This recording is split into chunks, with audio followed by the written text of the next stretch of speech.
We ask why a football-mad Northeast would rather watch the game than play it. Look at the England team now. It's virtually a Geordie-free zone.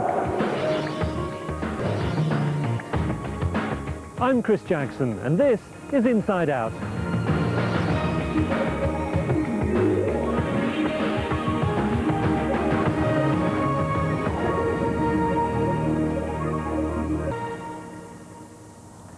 We like to think we're a footballing hotbed. This stadium is alive with passion at every home game.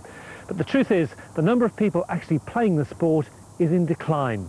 So, are the glory days of locally bred World Cup heroes gone forever? Former Newcastle and Hartlepool striker Joe Allon investigates.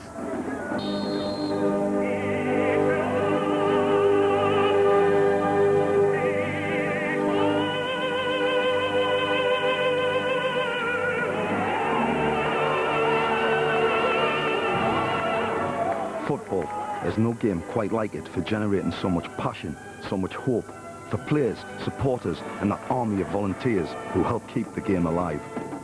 For decades, English football's beating heart belonged here in the Northeast. And boy, have we produced some legends.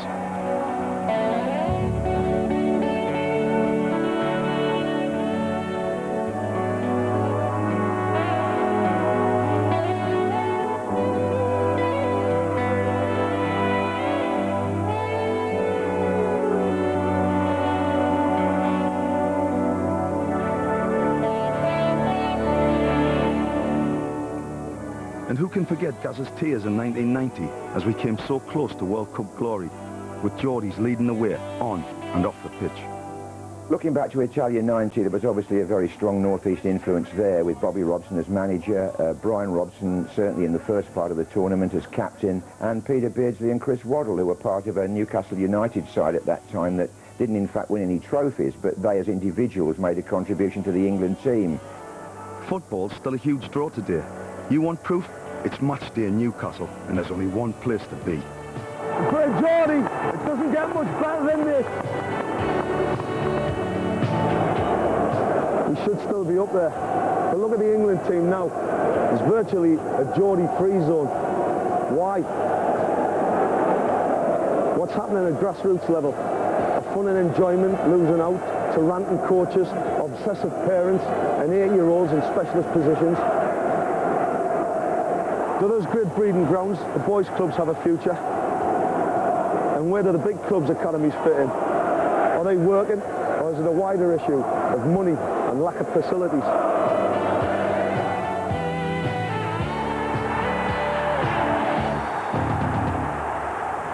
I want to find out who's really responsible for the future of the game in the Northeast.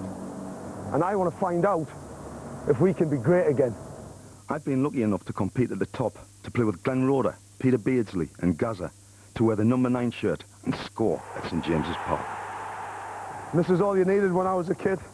Football and a wall. This is the wall outside my parents' house. We didn't need teachers, didn't need coaches, didn't need anybody in authority. All we needed was to organise it for ourselves. We loved playing football. Nowadays, if you play football around here, you're more likely to get an Osborne than a football award. And this is where it all started for me. This is my little Wembley, if you like, this little patch of grass next to my mum and dad's house. I mean, we used to use jumpers for goalposts, and sometimes it used to be 21-20. We loved every minute of it. The game has changed so much since then. I was spotted by scouts as a 14-year-old and played in the Newcastle first team at 18 on, wait for it, 150 quid a week.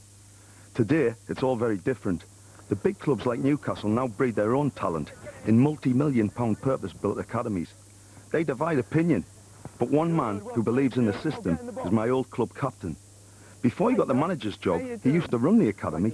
So can he convince me this is the way to put us back on the map?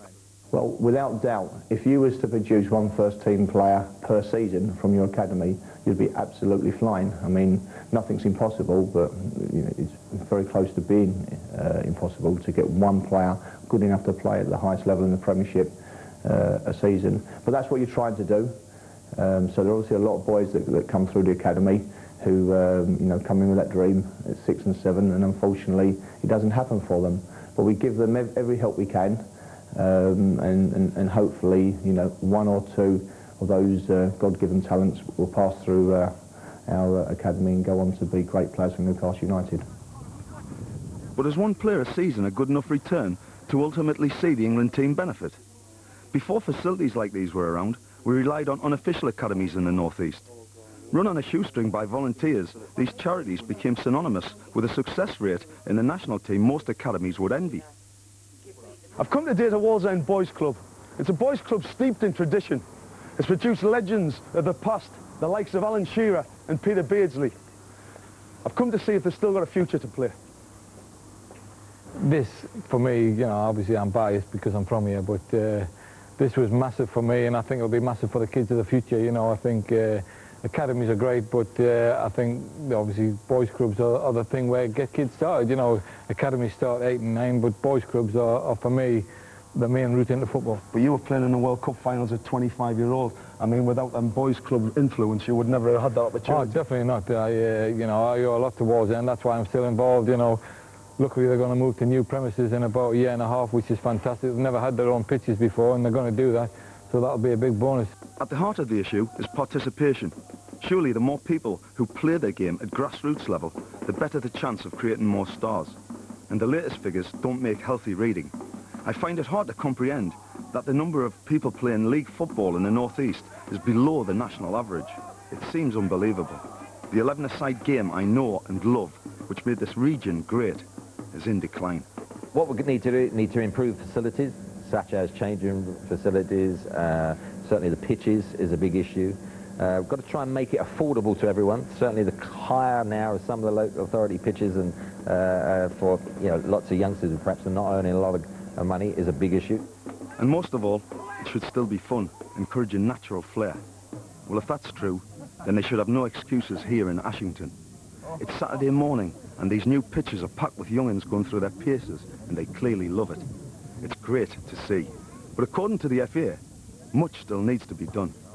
I certainly think technically we've fallen behind a lot of countries such as Spain, France, Holland. There's a lot about individual skill work.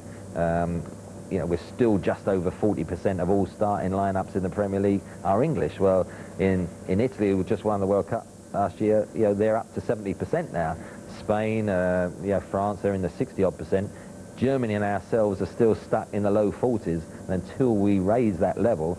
And that's down to us to do that, because the clubs just want the best for them. And so at the moment, it's a big challenge, because I don't think we are producing in the depth the technical skill that the clubs require at the very top. So are the big clubs producing the right sort of players and developing the right skills which the FA is looking for? If I hear our coaches telling off or criticising the young players because they've tried something clever that's not come off, especially before they're 14, I'd take the coach aside and tell him, that's not what I'm looking for. OK, we've got Kieran here. We've got Tavs here. Who's going to be our spare man? Who do you think? Phil? Yeah. What about there?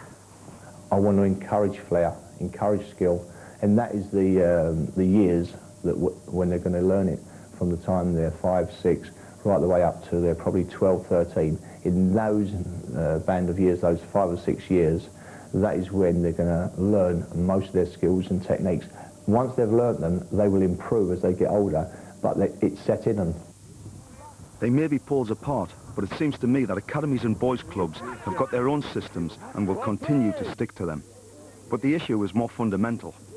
We need to get back to basics and ensure that more people take up the game at grassroots level, the traditional breeding ground. Get that right, and we can be that hotbed again. Yes! Come on, my team! Well, I've come a long way from my little patch of Wembley in my hometown, and where better than to end my journey than here at St James's Park. Along the way, I've met some key players involved in the future of the game in the North East. And you know what? I feel the game is in good heart. But if we're going to be great again, we have to be patient. However, somewhere amongst the organisation and systems, we have to have that natural desire to want to play and enjoy the game. And that's something we must never forget. Oh, he won't picks the ball up inside his own half. Just 1-2, Terry hit it. He gives it back to McDonald. Superman! Oh, he scores! And that's the European Cup for Newcastle United! Oh, yes! Moncur will lift the trophy, and oh, what a feeling! Oh, yes! And you can let Joe know what you think. He'll be answering your questions on our website. Just log on to bbc.co.uk/insideout.